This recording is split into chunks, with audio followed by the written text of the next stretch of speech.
Welcome back to the show. Joining me this week is Steve Barry, New York Times bestselling author and #1 bestselling international author. Steve, I'm so excited to talk to you because prior to reading The Atlas Maneuver, your latest work, I don't think I've read a novel where Bitcoin was at the center of the plot. So welcome to the show. Thank you. I don't think there is one unless someone can point it out to me. I looked around and I don't know of one where Bitcoin is the plot of the novel. This is what the Atlas Maneuver is all about. Well, I can't wait to get into it. But first, can you give us a little bit of your background? Because I read that you were a trial attorney for a very long time, and then all of a sudden you're writing thrillers. And I would love to hear how you built your career, because there were many books that preceded this before Bitcoin. Yeah, I was a lawyer. I was a lawyer for 30 years. I was a trial lawyer. I practiced in a small town, so I did all the everyday stuff, adoptions, loan closings, corporations, wills, all that. But I did a lot of divorces, thousands of divorces, a lot of criminal defense, anything in the courtroom. I was in the court probably 2-3 days every week. So that was my main thing, was as a litigator. Um, Along the way, I got a little bug and I got a little voice in my head, and every writer I've ever met tells me the same thing. They have a little voice in their head that tells them to write. Now, it doesn't say write a bestseller or sell a bunch of books and do all this. It just says, I need you to sit down and just write. I don't care how good it is. I don't care how bad it is. I just need you to do it. Well, I ignored that voice all during the 1980s. And then finally, in the summer of 1990, I listened and I wrote a novel. It was about this tall, which is not good. It should be about this tall.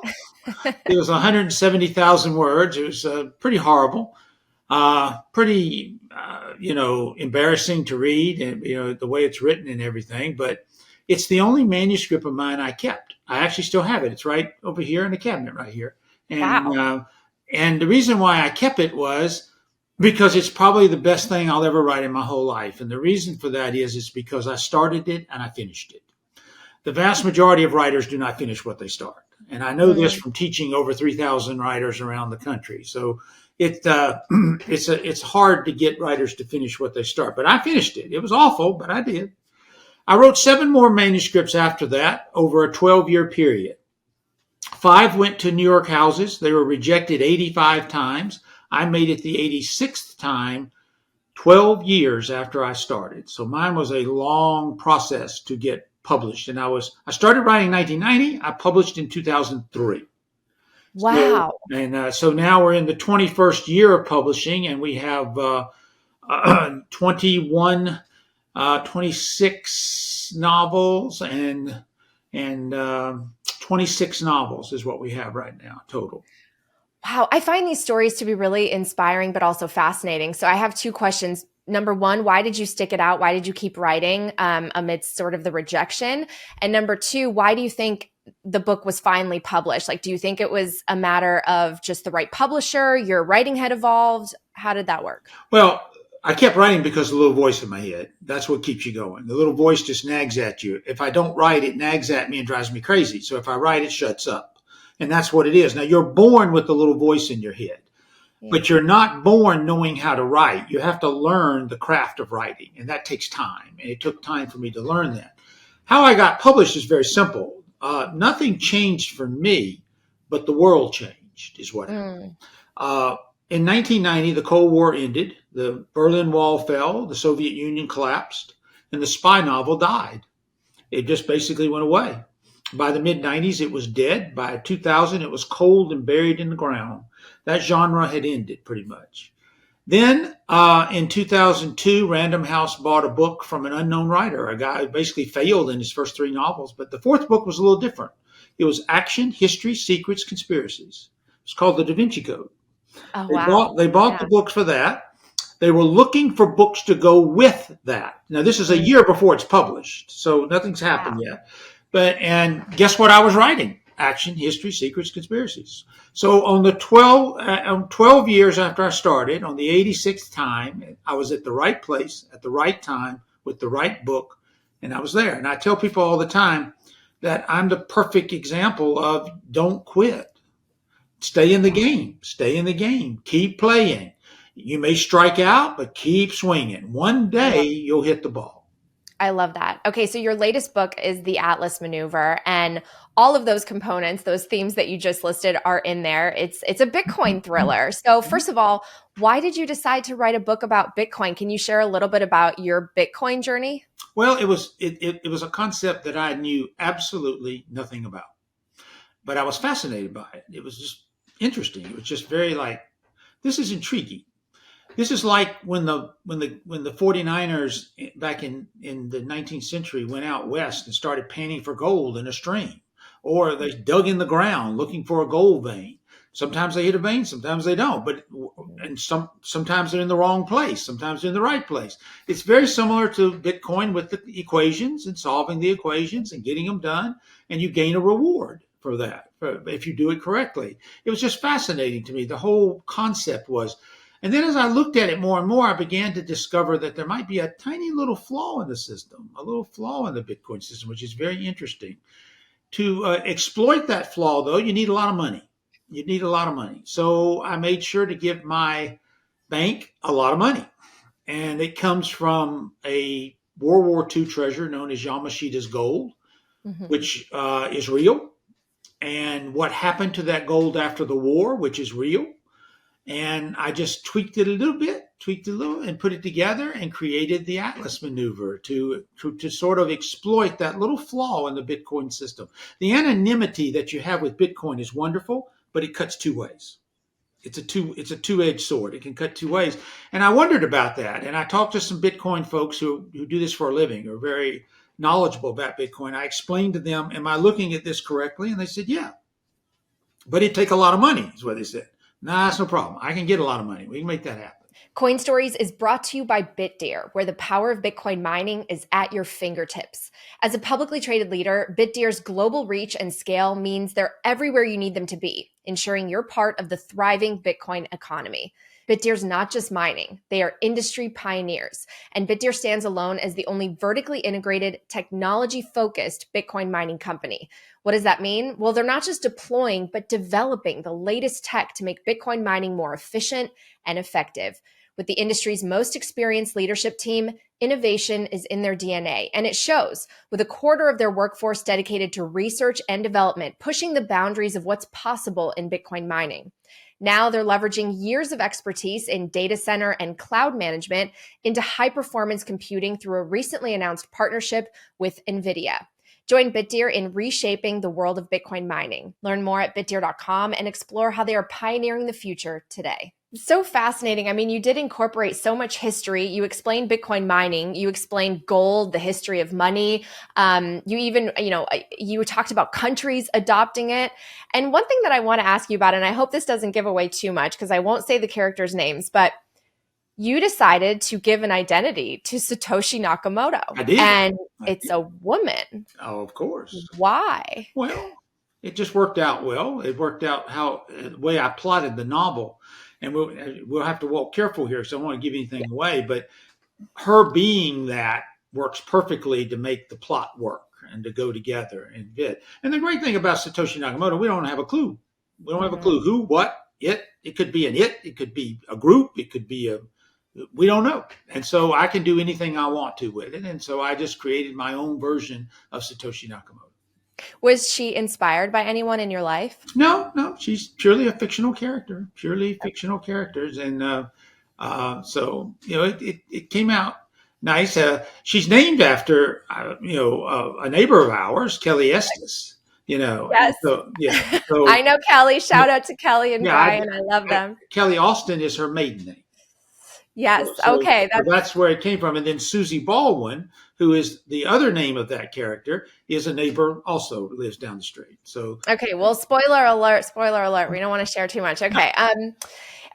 Did you have a goal of educating people about Bitcoin through this book? Because one thing that I think is really missing in the space in terms of educational resources is really incorporating fictional storytelling, and sometimes that's the best way to teach concepts and themes to people. So, was that your goal? Is to help people better understand Bitcoin in maybe a more simple, approachable way through a fictional it story? was definitely one of the goals. My primary goal was to entertain you. And while I'm entertaining you, if I can teach you something along along the way, that's great. That's the way all my novels are like that. They all have that in there. And this was no exception to that. I wanted to try to explain Bitcoin in a simple, easy way and show it so you can see how it works. And I've had a lot of people who've read the book over the last month who who've communicated with me and spoken to me and said, I didn't have a clue. Now I do have somewhat of a better understanding of what Bitcoin is. And that's what I wanted to do. I wanted to just give some knowledge, and and and not just use Bitcoin as just it's just something, oh, we paid in Bitcoin or we did this in Bitcoin. No, Bitcoin is the actual plot. The whole novel centers around Bitcoin, and the Atlas maneuver itself is centered around Bitcoin. Yeah, it's really fascinating how you wove it through the whole book. Why do you think Bitcoin's so important?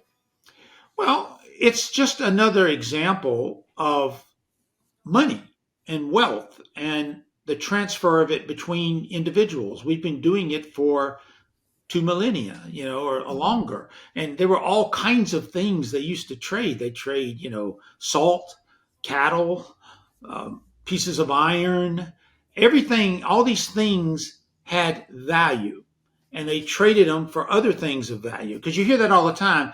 Well, Bitcoin, what is it? I don't know what it is. It doesn't really exist. Well, it does exist. It exists up here. And Mhm. you exist. It exists in you. If you believe it has value, and the other person you're talking to believes it has value, then it has value. And now you can do it. So it's just another means that man has devised to transfer wealth among ourselves. And it's just the latest example of it. And it's clever. It's clever. It's fascinating. Blockchain was revolutionary. It altered the course of everything. And what did they do? They gave it away. I mean, imagine if they kept blockchain and sold the rights to it. Mm. I mean, they didn't do that. They gave it away. So it's really quite remarkable, the whole thing.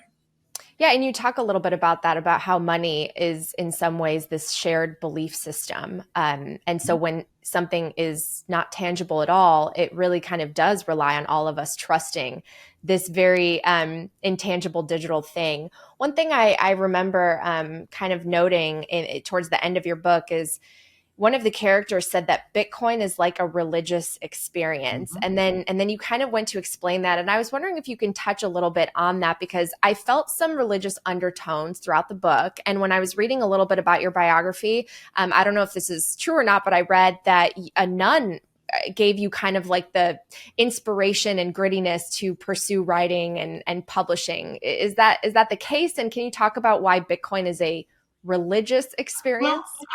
I went to Catholic school, so the nuns taught me discipline, and they taught me how to stick with something, and they taught me how to, if you start something, you finish it. Mhm. And I learned all of that from the nuns, and so that came into play when I was, 35 years old, and I decided to write. All of that was there in my brain, and so I used what they taught me to teach myself the craft of writing. And that was very important. It was a very important thing. And as I talked to Bitcoiners, and I talked to quite a few Bitcoiners when I was researching this novel, and it always struck me that they almost had a religious experience themselves. It was something they deeply believe in. Now, you got to have faith in it. There's no question about that. The value of Bitcoin is determined solely on what someone else will pay for it. So everyone's got to have faith in it. It has a lot of religious undertones to it. And I don't mean that it's a religion. I mean that it's the same kind of principles are involved. That you have to have faith, you have to believe in it, and when you believe in it, you make it work, and it works for you, and it does something good for you, and it makes you feel better. And that's what religion does, and that's kind of what Bitcoin does for people. Yeah, it was. I loved when you kind of described the fact that it is sort of this very selfless movement rooted in truth and in no one getting a special advantage. And it is anti-establishment, but only in the sense that it's because the power should be with us. It's something greater than all of us that connects us. That's right. Which Very true. I think even if you're not religious, you can sort of resonate with And that. the end of we won't give anything away, but the novel sort of culminates in an upbeat message. Yes. Yes. what was the process of writing this like? Because there might be people watching this who maybe they want to write a book. I'm actually in the process of potentially writing a nonfiction book, so a little bit different. But what's your advice? How does this process work for you? I've talked to some authors who, they have to like shut themselves in a room and really, really focus. Some people can do it in like a weekend. They can do book sprints. Some people take years to write. What's your process? Well, mine is slow. I'm like a tortoise. I'm a slow and steady person. So it takes me a year to write the novel, and this was no exception. This took a year to write the book. I try to do 1,000 words a day, and that's a good goal for me. 1,000 words a day works very well. So I stick with that, and I keep that experience in play. And you writing is not an obsession. You don't get obsessed with it, but it is a discipline, and you have to have a discipline. I work best in the mornings, so I do my best work from around 7:30 to about 11 every morning. Some people work better at night. You have to find where you're best.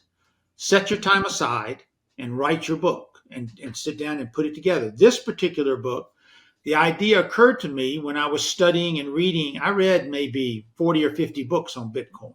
I read a lot of books. Really, that many? I read a lot of books on Bitcoin. Yeah.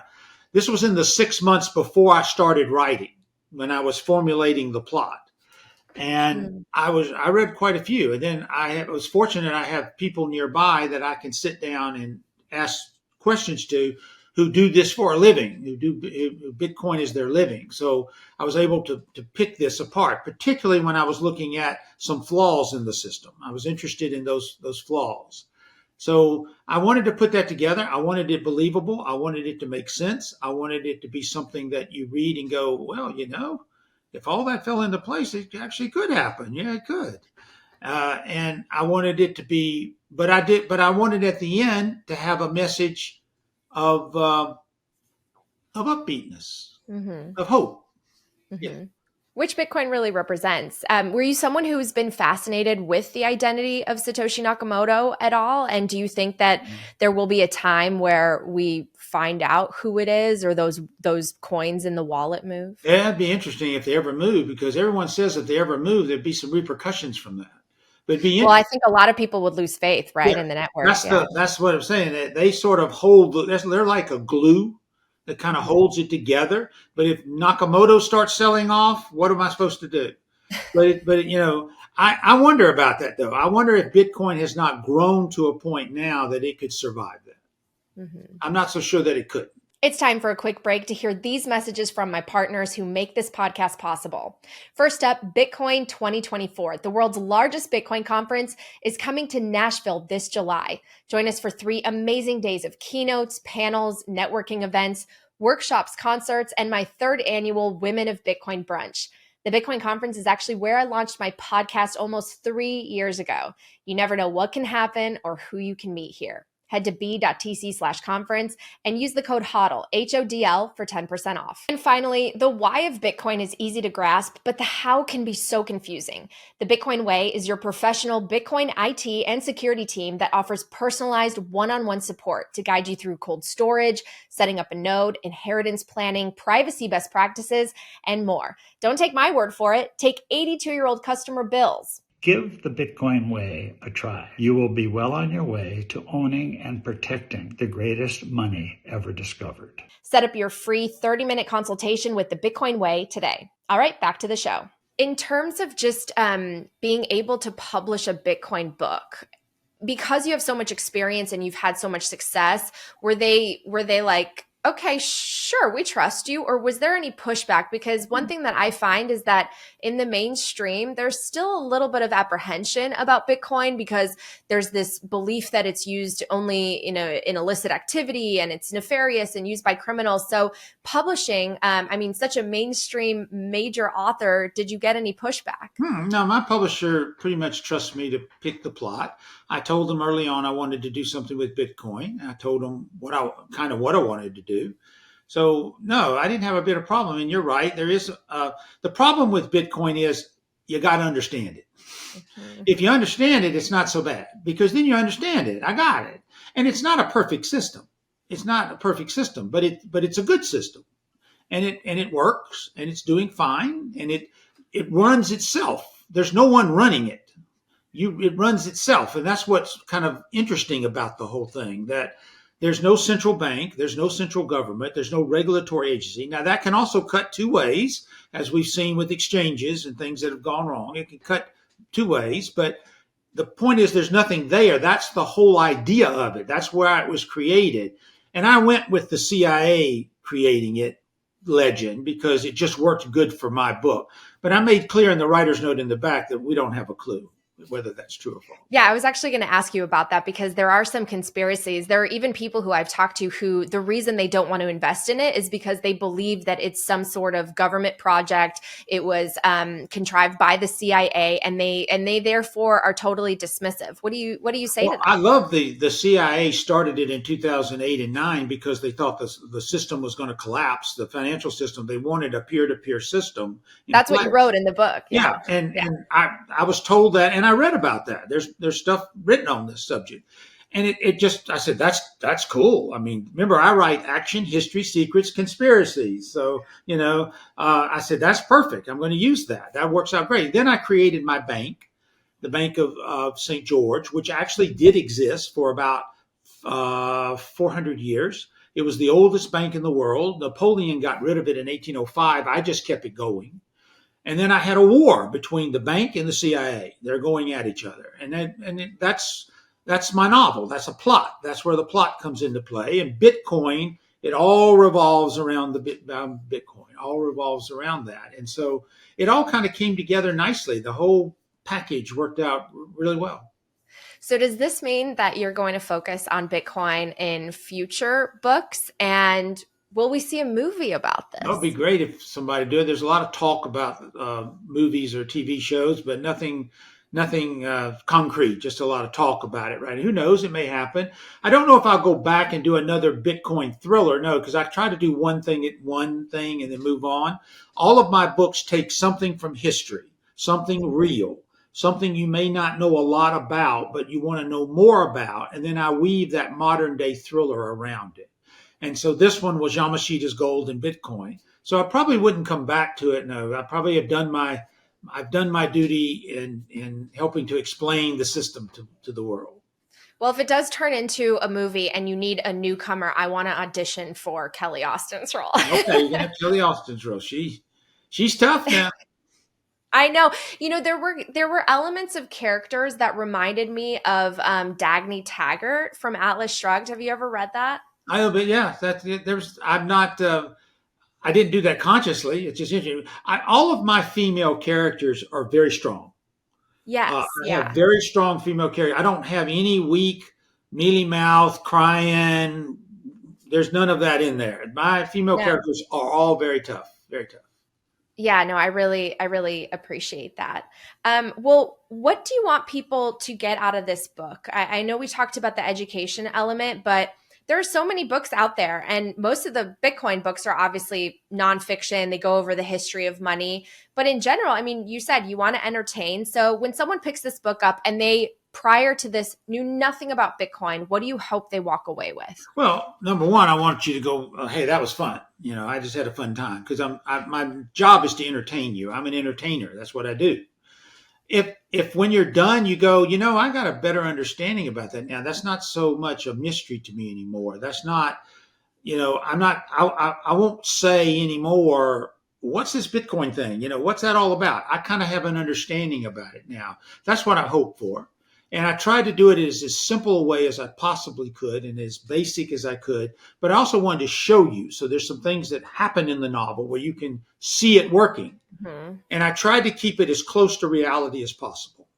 Well, for people in this space who love history, and there are so many, it's really the perfect blend of history meets thriller fiction. And I really do appreciate you coming on the show and chatting about it. Anything else that you want to share as people make their way to the bookstores or Amazon to find it? I will link it in the show notes, of course. No, you just said it for me. I wish they would please give it a try, particularly the Bitcoin folks. I want them to read it. I'd like to hear from the Bitcoin folks. What did you think about it? I actually have not gotten any emails from Bitcoiners yet. Really? Not actual Bitcoiners. I've gotten a lot of emails from people who have read it and told me about what they've learned and what they had. But it'd be interesting to see some people who work with Bitcoin all the time. I'd be interested to hear what they have to say about it. I know Kelly looked at it; she loved it. So That really surprises me. I'm surprised because a lot of people have been talking about wanting, more of like a novel to help educate people about Bitcoin, but just like what you mentioned, the fun aspect, playing with some of the themes and characters. There are so many fascinating characters in this space that you could have creative liberty with as an author. So I'm sure that will change. What has been the overall feedback on it? I mean, is this climbing its way onto the New York Times bestselling? it was on the Times list. Yes, we're about a month in now. You only get 1 or 2 weeks now on the list. So I came in. It was number 13, I think, 12 or 13 on the Times list. So it did make it there. That's Absolutely. fantastic. And maybe through your podcast and other folks, we'll get the word out. The Bitcoiners will start to discover it. I know the halving's coming up. And Hmm. I know Bitcoin Magazine's doing a special edition. We're going to have a full page ad in there. Oh, The book great. will be in the Bitcoin Magazine. Yes. So before we wrap up, wanted to ask you about some of the themes that you touched on. I mean, the book did end on such a hopeful note, and Bitcoin is this. So many people do hope that, like you said in the book, that it decouples this marriage of state and money, Mm-hmm. and it allows for power to be more decentralized and for there to be a bit more of a fair competition for value and wealth. Absolutely. Do you see that in real life? Do you believe in that? Well, absolutely. I mean, that should be that way. We should have the right to do your own peer-to-peer system and put it in place. And Bitcoin offers that in a realistic way that other cryptocurrencies do not, because Bitcoin's finite, and that makes a whole different aspect to it. So yes, Bitcoin offers a way to take government and politics out of money. And unfortunately, money and politics has been intertwined since probably the late 19th Mhm. century in a very heavy way, and even more so today. So Bitcoin offers that freedom, and the book speaks of that freedom. Now, again, it's a two-edged sword. There's also that flaw that can be used and come into play. But other than that, as long as you're aware of that, you can work with it. Well, it's, I think, the perfect book for the perfect time. A lot of people are starting to wake up to Bitcoin now that it's been legitimized by Wall Street. The halving's coming up, the price is moving again. So lots of people paying attention. And just want to thank you so much again, Steve Barry, New York Times bestselling author. The latest book is called The Atlas Maneuver. It is a Bitcoin Satoshi Nakamoto thriller. It was a fantastic read. And again, I will link it in the show notes. So thanks so much, Steve. Thank you. Thank you so much for checking out this episode of Coin Stories. If you're listening on the Fountain app, you can show your support and share your thoughts by sending a boost. Last month's top episode on Fountain was with Michael Saylor, and I had @JoeMartinMusic boost 1,000 sats to say, sounds like Saylor is describing Nostr when talking about identity. Is he purple pilled yet? Well, if you're asking if he's on Nostr, yes, he is, @Saylor. I love reading and replying to your boosts. So download Fountain on iOS or Android today and make sure you subscribe to Coin Stories. This show is for entertainment and educational purposes only. Nothing should constitute as official investment advice, and you should always do your own research. My inbox is open if you want to share feedback or guest suggestions. Just reach out at Natalie@talkingbitcoin.com. I'll see you next time.